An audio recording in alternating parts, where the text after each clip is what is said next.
In the previous movie, we covered the inspiration and technical considerations that went into the making of this Hyperspace Madness mobile game.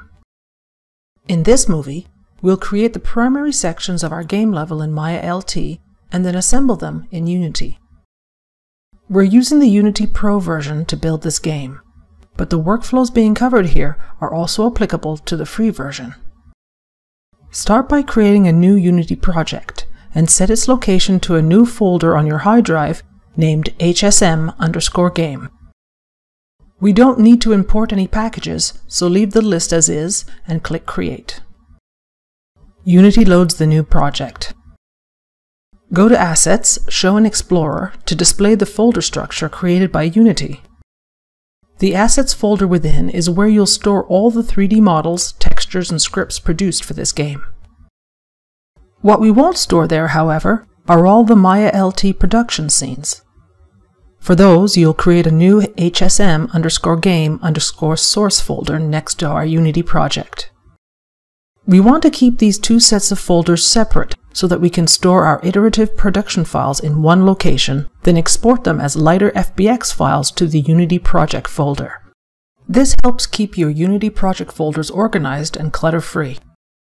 The necessary source assets for this part of the tutorial are available for download with this movie. Copy them into the new folder. We've set up the source assets using a project folder to facilitate path linking and asset sharing, which is particularly useful when working in a team. In Maya LT, set the provided source assets folder as the current project. For a refresher on how to set and configure project folders, refer to the Setting a Maya Project How-To movie on the Autodesk Maya Learning channel. Open the file platform_source.mlt or import platform_source.fbx into your current scene. We'll use these objects as building blocks for the different platform sections in our level. When dealing with objects designed to run in a game engine, it's important to be mindful of their polygon count. Since these objects will be duplicated numerous times to populate our level, the resulting polygon count can quickly become considerable. This can impact the game's performance at runtime depending on the hardware you're developing for. Since our goal is to publish on mobile devices, we'll need to optimize our assets accordingly. Here, in addition to a reduced polygon count, these objects all share the same 512 by 512 resolution textures, as opposed to having duplicated materials and textures. This will facilitate how the Unity game engine accesses them at runtime. We'll come back to this later. We'll also highlight other optimization best practices as we produce and integrate our game assets throughout this series. First, open your preferences and make sure that in Settings, your Angular working units are set to degrees. We'll use the singular platform tile to create a multi-tiled straight path. Hide ramp_group and corner_group. Select the platform and then go to Edit, Duplicate Special, Options, reset the settings, and then set geometry type to Instance. Instancing an object links the duplicate to the original mesh, which means any changes we apply to the original platform's geometry will propagate to its instances in the scene. Set Translate to 512 units in the x-axis, which is precisely the platform's width, to offset the instance by that amount.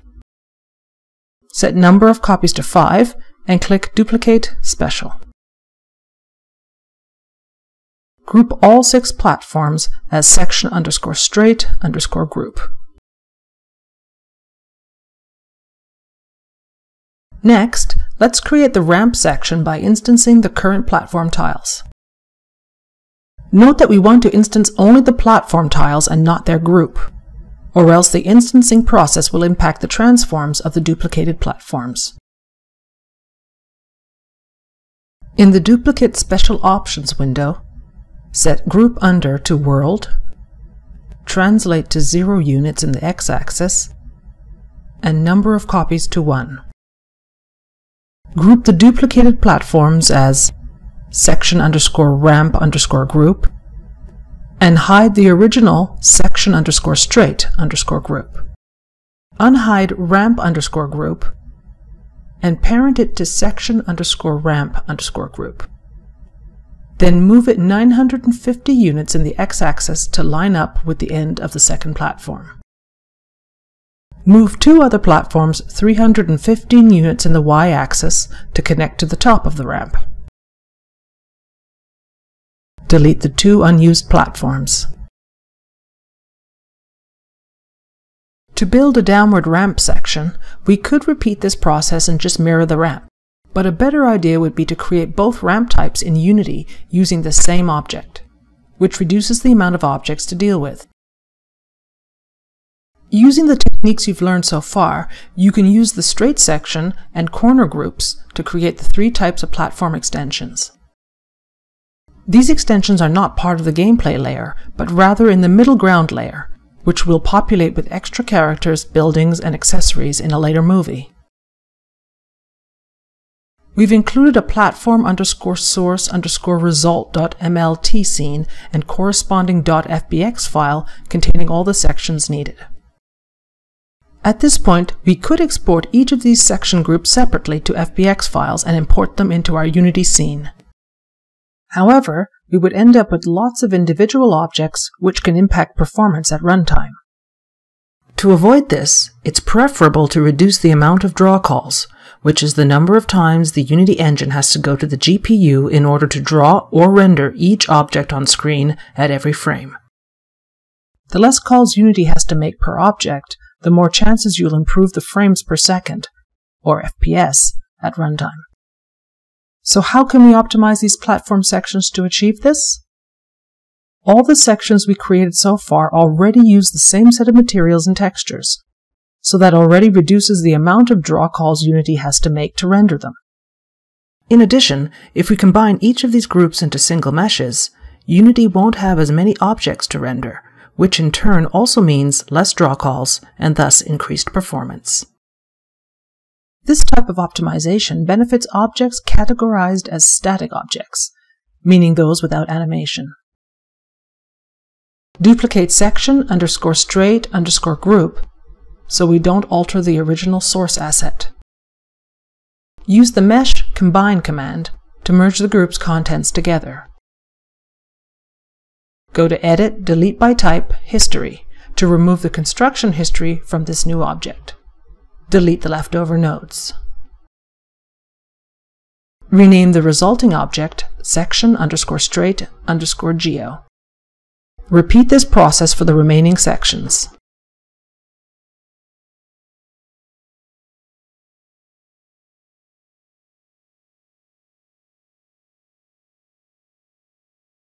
Now to export your objects to Unity, you can either use the file export commands or use the Send to Unity menu.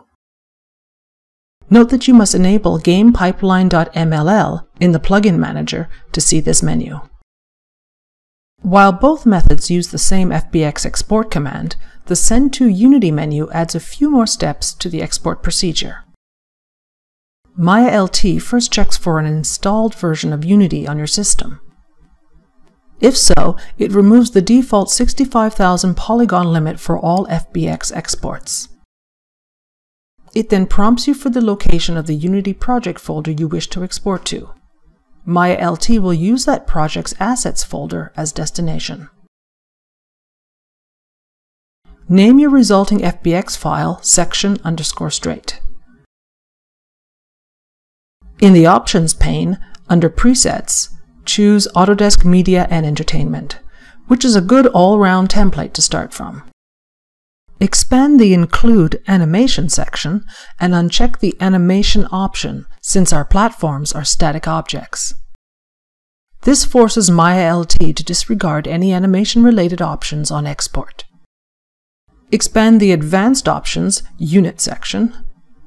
By default, MayaLT uses centimeters while Unity works in meters. Enabling the Automatic option lets FBX do the unit conversion for you. Under FBX file format, make sure you're using FBX 2014. Click Export Selection. Export the remaining sections using the same preset configuration.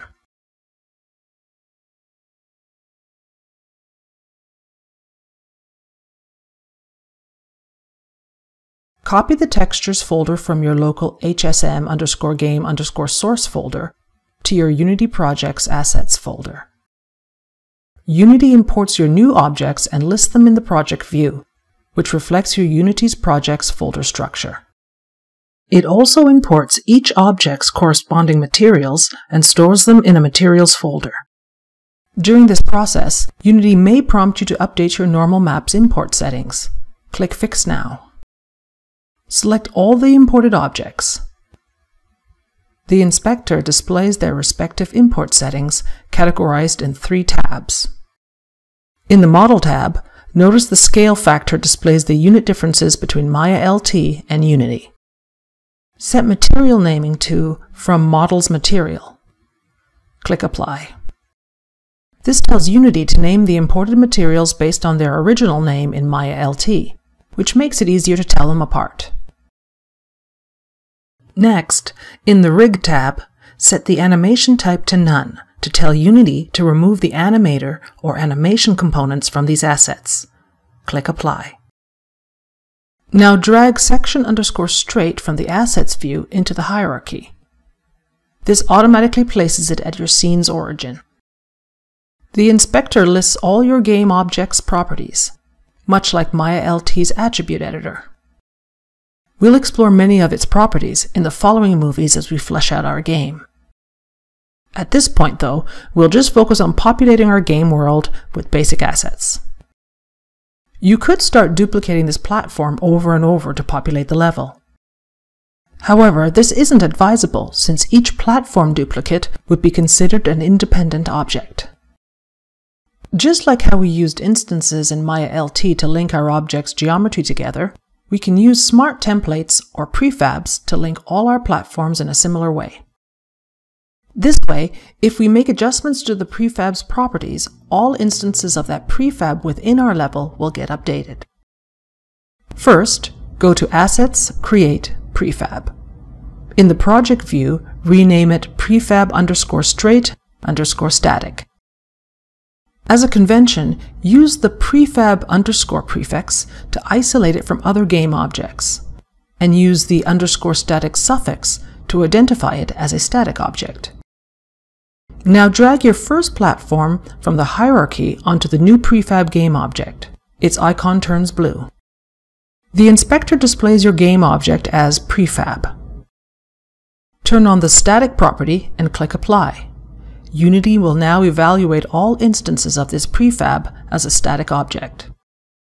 Delete any remaining non-prefab platforms, then create 2 new prefabs named prefab_ramp_up _static and prefab_ramp_down _static. As explained earlier in this movie, we're going to use the same ramp object to create 2 different ramp prefabs.